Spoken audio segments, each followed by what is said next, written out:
Lucy in their aquarium. Now, long ago, I was watching this Pokemon episode that highly represented Misty and who she was as a character. So, we live in a day, in this world, where this episode has no respect. Things that feel like this gets tons of hate. This episode of Pokemon, episode 61 of Pokemon. This organic feeling is what I call tree. Tree is where you're absorbing the energy slowly, like how you watch something when you're a little kid and you're absorbing every single aspect of it, the detail, literally, the emotion, everything, and you're calculating everything at once and you're so into it, right? But cringe is you know everything about it, so there's no reason to give a fuck about it, so you're doing whatever to stay in your imaginary world. Cringe is when you're being technical to a point where nobody can prove you wrong. Just say, I know you are, but one of mine, because somebody finally gives up and you get to, be in your own little world. And now we live in a day where people who think like that are in profession, and it's been totally destructive. When it comes to somebody correcting their bullshit, the only way that cringe can be corrected is if somebody has a hard pound roast, which is something that we should, be adapted to. That's something that you do in high school, middle school, which is very immature. It's not safe to hard pound roast somebody, because when you do that, cutting off somebody's brain, you're cutting off somebody's train of thought, you're not giving that person a legitimate chance to come back, and you're limiting that person's options by putting them under pressure when you do that. And what you're doing is you're making his brain cells alert that he got roasted instead of being able to ignore it. You know how you can just call a girl a slut, you get this, doing that, but what if that same girl roasts you? Now you no longer have the right to call her a slut. People get cringed by critically thinking, so they're thinking of patching up holes on top of holes where it comes to research. So this critical thought process is the exact opposite of flow. You're spending time and time literally looking up the nook and cranny and how things work, so nothing can prove you wrong. You go in stages and tries and errors to know why people can't prove you wrong. So what if you know that those people actually have legitimate reasons and you still ignore it? Too late, you already put yourself in a position of power, so now when somebody calls you out, you're in a certain tie and you're still saying, I know you're wrong, but why am I? I know you're wrong, but why am I? That makes you impossible for a woman in America today. You every excuse in the world and gives you tons of pornography. So this episode is very similar to Lucy's or previous episode of Fairy Tail. So I know we were compare Pokemon to Fairy Tail, but these episodes and scripts are identical. I was watching this episode of Fairy Tail with my brother back where cringe existed, back where cringe is something what would have been a revelation is a revelation now, because you smacked it with a harder standard. So what would have been cool back when you were in middle school finally being popular is a shit now that you're an irritator and they hit you with shit like that. And cringe is accepting that things can be fun later and being full of shit and stalling it till it does. This episode was made by cringe because it was one of the most impactful episodes of Fairy Tail, but it came at the time I wasn't getting pussy in high school. So all of a sudden I thought about it today. This is going to be a great video. This references what my brother was doing in his prime. My brother comes from a generation of Blink-182, back when D12, Nelly and everybody was on the radio, back when, T.I. and all of them, first had hit singles. They were listening to College Dropout and I was listening to Graduation. They were in the actual phase where hip-hop meant something. When you say what's up to somebody in school and you get into a fight, that's where his generation comes from. Fortunately, his generation got to know the inside of what it was like in the industry to be a rapper, so there was no reason to actually be a real rapper on paper, so you could fuck around making SoundCloud songs with your friends. So you would be discouraged to actually go all out and being a real rapper instead of a real rapper you use game. You know what happens to actual people in the industry, so instead of looking up just people being just like those people, you did want a solo career and you hook up with your buddies, keep a low profile, sell drugs. His generation already know what real life is, so you holding on to Blink-182 is foolish. So they ended up going to their fourth dimension, learning how to do the after image shit, literally going into prison fights, being a real gangster but never following the real gangster principle. Like they train like an industry rapper, but they don't end up getting the industry benefit. Our brother's generation was after when humans were done adapting, when cell phones first came out. It was time to put literally everything we learned from hip-hop to the test, and that's how we got our brother and the Platinum Boys, which I really thought was fucking Eminem on the radio. It was really people getting kicked out of school, selling drugs, literally doing the exact opposite of what you see on TV. That's how his generation brand. Therefore, being popular didn't exist. So what happens when you create the after image of Blink-182, cheerleaders fucking chasing after you, going to parties, you fucking being able to do this and that? It's impossible to have good grades to keep that lifestyle. And this whole mirage, everybody was trying to live up to it. Everybody like, Alberto, Matt, had to stay away from this shit. Everybody was trying to live up to their standard of liberating too. What they know in life, there's no such thing. So my generation was so nonchalant to the point where we're like, fuck, we shouldn't achieve that. We shouldn't achieve shit.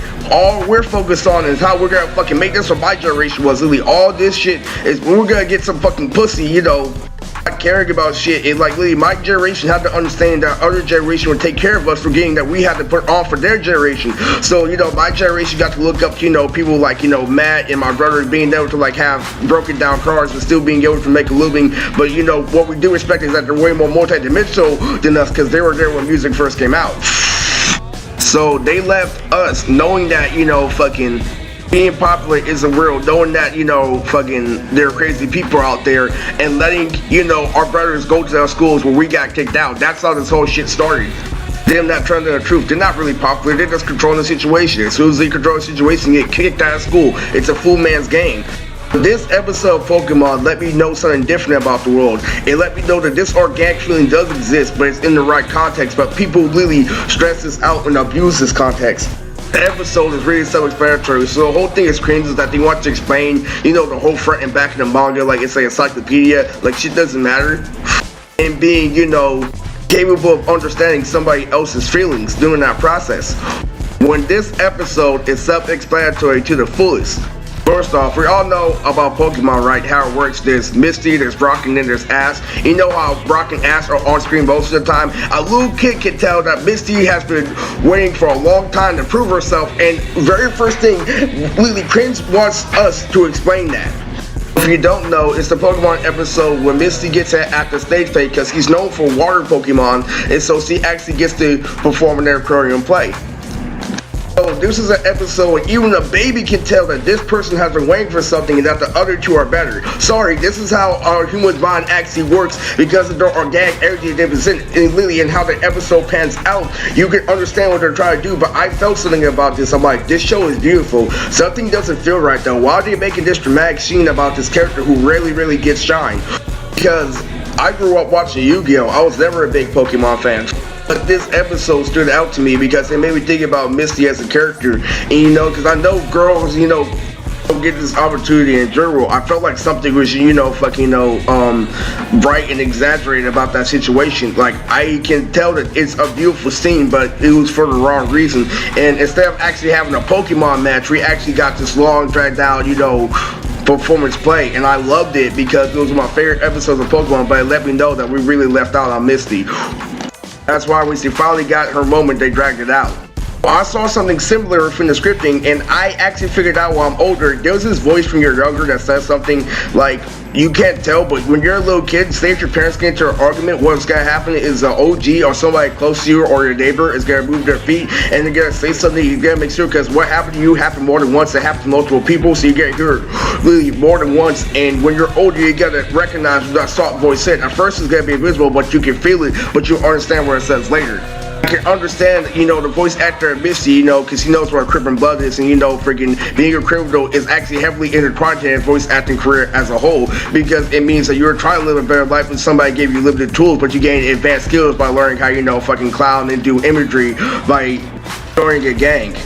What they do is they take you away from that hood setting and allow you to apply it for like music or media, and that's how, you know, escape, and that's how the United States works, so it's very reasonable.